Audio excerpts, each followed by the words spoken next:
Chapter 5. Were all African Americans slaves? No, not all African Americans were slaves. During the days of the Underground Railroad, slavery was against the law in the North. Millions of African Americans were slaves in the South, but some African Americans lived freely in the North and the South. Free African Americans.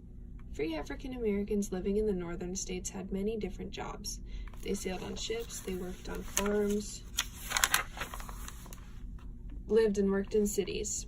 Life was not easy for these African Americans. Often they were not treated fairly. They were not paid as much as white workers, but no one owned them. They were free. A few free African Americans lived in the South. Sometimes their owners had let them buy their freedom or release them. Free African Americans in the South had to be very careful. Sometimes people pretended these African Americans were not free and sold them back into slavery. The first Africans in America. In 1619, a ship landed at Jamestown, Virginia. 20 African men stepped onto America's shores. These men were the first Africans in the English colonies. They had not wanted to come to America. They had been taken away from their families in Africa. These first African Americans were servants, not slaves. No one owned them. They worked hard for food to eat and beds to sleep in. They were not paid any money for 5 years. After that, they were free to do what they wanted. Soon, many more Africans were brought to America, but these Africans were not servants. They were captured in Africa to be slaves in America. The journey to America. Coming to America was a long, hard trip for these Africans. After being taken from their homes, African men, women, and children were put on slave ships. Each person only had enough space to lie down. They were chained together. They had little to eat and drink. Many Africans died before reaching America. The Africans who reached America were then sold to colonists. They were now slaves. Slave life was hard. Life was hard in the early English colonies. Trees had to be cut down to make farms out of the thick forest. Crops like tobacco, rice, sugar, wheat, and cotton had to be planted and harvested. These products had to be packed and shipped to England. English colonists could not do all of the work themselves. They needed help, but they didn't want to pay someone to do it for them. So they bought slaves from Africa to do these hard jobs. The slaves cost money to buy, but they worked for free for the rest of their lives. Fact: sometimes the voyage to America took 3 months. Slavery in the South. Most Southern slaves worked on plantations. Plantations needed many workers. Some plantations had over 100 slaves. The slaves worked hard in the fields. They cooked, cleaned, and made clothes. If a slave owner needed money, he might sell some of his slaves. African American husbands and wives were often sold to different owners. Children were sold away from their parents. Word to know: plantations were big farms.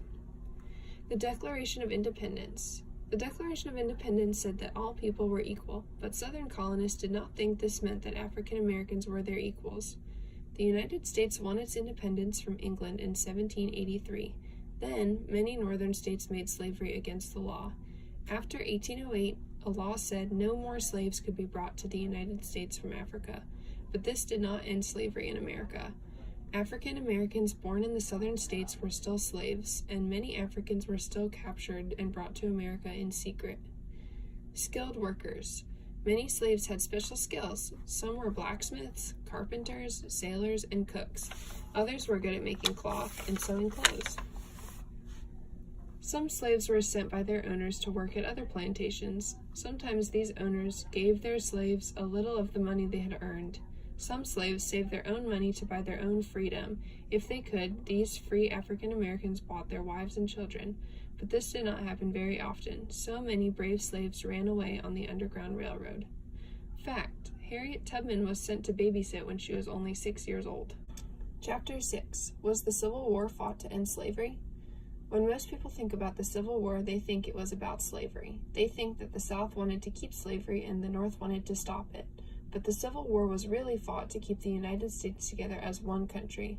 Ending slavery became the purpose of the war only after 2 long years of fighting. Before the Civil War. In 1860, Abraham Lincoln was elected President of the United States. People in the northern states were happy about their new president. But people in the southern states were not happy.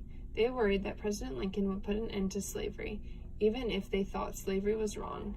They needed slaves to work in their fields, but more importantly, they didn't think the country had the right to tell them what to do. They believed that it was up to each state to make its own decisions. The Confederate States of America. Some of the states in the South decided that they didn't want to be a part of the United States anymore. They decided to secede from the United States so they could govern themselves. They started their own country called the Confederate States of America. Word to know. To secede means to break away or to leave. Soon there were 11 states in the Confederate States of America. They even elected their own president, Jefferson Davis. Fact, the 11 states were Arkansas, Alabama, Florida, Georgia, Louisiana, Mississippi, North Carolina, South Carolina, Tennessee, Texas, and Virginia. President Lincoln disagrees. President Lincoln believed that states could not just leave the United States anytime they wanted to. He said the southern states could not be their own country. They were still part of the United States. Abraham Lincoln said he was president of all the United States. No one knew if President Lincoln would go to war to keep the Union together. Fact, Union was another name for the United States. The Civil War begins. President Lincoln did not want war within his country. He said there will be no bloodshed unless it be forced upon the government. He wanted to put the country back together peacefully, but the new Confederate government was willing to fight. They started their own army. Fort Sumter was a fort on the coast of South Carolina. It was built by the United States government to guard the harbor from enemies. Since it was in the South, the Confederate government thought the fort should belong to them. On April 12, 1861, Southern troops attacked Fort Sumter. After this attack, President Lincoln had no choice but to fight back. The Civil War had begun. A country at war. No one thought the war would last a long time. When President Lincoln asked men to join the fight, he asked them to volunteer for only 3 months. But the Civil War went on for 4 long years. Most of the fighting took place in the South. Cities were destroyed, families were torn apart, thousands of lives were lost. Freedom. After 2 years, President Lincoln decided that he had to do something. He promised to free the slaves in the South. If the slaves were free, they wouldn't be there to work on the plantations. This would weaken the Confederacy. Also, the free slaves would join the Union Army. Lincoln's promise changed the purpose of the Civil War. The war was started to keep the country from splitting up. Now the war was also being fought to free the slaves. Chapter 7. How did Abraham Lincoln use words to end slavery? Abraham Lincoln knew the power of words. He liked to read them, speak them, and write them. Abraham Lincoln used his own powerful words to win the Civil War and end slavery. Young Abe seized slaves. There were slaves in Kentucky when Abraham Lincoln was born there in 1809. When he grew older, Abe's parents told him slavery was wrong. One day, young Abe saw slaves walking on a road near the Lincolns' cabin. The slaves were chained together. Their owner carried a long whip. When Abe was 22 years old, he visited New Orleans. He saw a slave market for the first time in his life. Abe was upset that humans were being treated like animals. Abe said, "If I ever get a chance to hit that thing, slavery, I'll hit it hard." Fact, a slave market was where slaves were bought and sold. A house divided. While running for president in 1858, Abraham Lincoln made his famous House Divided speech. Abraham Lincoln remembered a Bible story he had read as a boy. The story said that if a house is split in half, it could not stand strong. Abraham Lincoln thought the United States was like that split house, half slave, half free. He said, "A house divided against itself cannot stand. I believe this government cannot endure half slave and half free." The Emancipation Proclamation. On January 1st, 1863, President Abraham Lincoln signed the Emancipation Proclamation, which announced his view on slavery to the whole country.